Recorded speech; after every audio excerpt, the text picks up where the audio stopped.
Well, first I want to welcome you and also encourage you and congratulate you on the Ocean Technology Conference that's taking place today in Orono. I know that it involves people from Canada and the U.S. I suspect many of the people that I met and worked with in Iceland last fall. This is such an important topic, and it's growing in importance every day. I was talking with some people down here in Washington just recently about what's going on in the Arctic, and listed some opportunities, some challenges, and some solutions.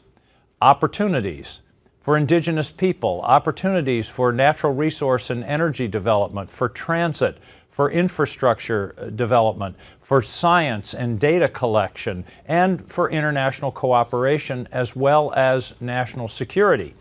Those are the opportunities. Well, if I was going to go through the list of challenges, it's exactly the same list. The list of things that we need to work on and consider as we look at what's happening in the Arctic. And I don't have to run through with you what's happening in terms of ice out.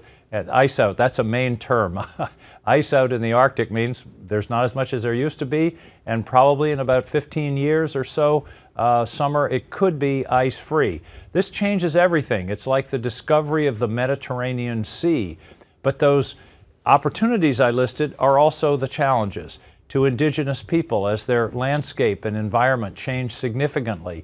It's a challenge in terms of national security. Russia is already building up its military involvement in the Arctic along their shoreline. It's a challenge in terms of energy development and natural resources, because whatever we decide to do, other people, Russia for example, could decide to drill or explore for energy in the Arctic, and we need international cooperation, that's the next one, in order to deal with issues like that because of the multinational nature of the resource. So all of these things are opportunities and challenges, and the solutions are also the same list, that we need to work together. International cooperation is going to be absolutely critical. And by the way, one thing that we need to do is to accede to the UN law, the Law of the Sea Treaty.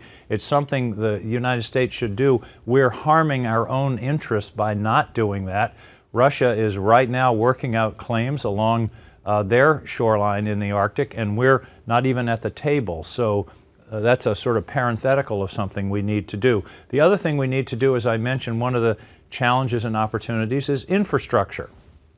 Icebreakers. Now, there's a lot of excitement this year when the President mentioned the necessity for a new icebreaker when he was up in Alaska last summer, and indeed there's $150 million in the President's budget to begin the process of building, of designing and contracting for it, and ultimately building that icebreaker. That's just a down payment, by the way. The cost is probably going to be in excess of $1 billion. That's the good news. The bad news is this isn't really a new icebreaker. This is simply a replacement for the Polar Star, which is due to go out of service in the early 2020s. So we're really not gaining, and in fact, if we don't accelerate this process, we may actually be at a place in around 2020 where there's no icebreaker. If the Polar Star just dies of its own old age, and we could have a gap of 2 or 3 years with no icebreaking capacity. So this supposedly new icebreaker is really a replacement, and we really need at least one, and probably one other heavy icebreaker and another medium icebreaker, just to handle the transit part of what's happening in the Arctic. An icebreaker, if you think about it, is like a road. It is what allows us to travel through a region that it often has ice present. And right now we are just woefully inadequate. I mean, I've been to international conferences and people are just scratching their heads. The mighty U.S. has essentially 1.5 heavy icebreakers, and Finland is building icebreakers, and Russia is building nuclear-powered icebreakers. And it's just something that we are not adequately attending to in terms of the infrastructure. The other opportunity, challenge, and solution is where you come in, or at least many of you, and that is science. People like myself who are working on policy in this area really need the data. we need information, we need science, we need to understand what's happening up there, what the implications are, what's likely to happen in the future, and that's where we need good, solid scientific data.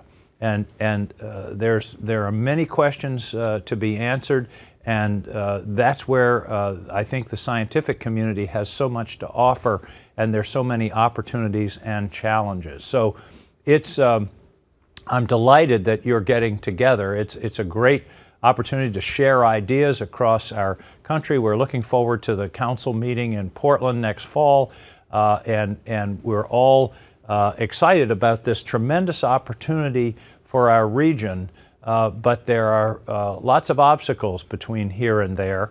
But if we continue to cooperate, particularly internationally, we can meet those challenges. We can successfully avoid some of the pitfalls that are possibly out there in front of the active opening up of the Arctic, and we can make this a region that contributes to the lives of the indigenous people, the people of Maine, of New England, of Canada, and the entire world. So thank you for what you're doing. As I began, I said this, thank you. Congratulations, have a great conference, and I look forward to hearing from you and seeing you up in Portland in the fall and at other times as we get together to discuss this incredibly important topic. Thanks again. Have a great conference.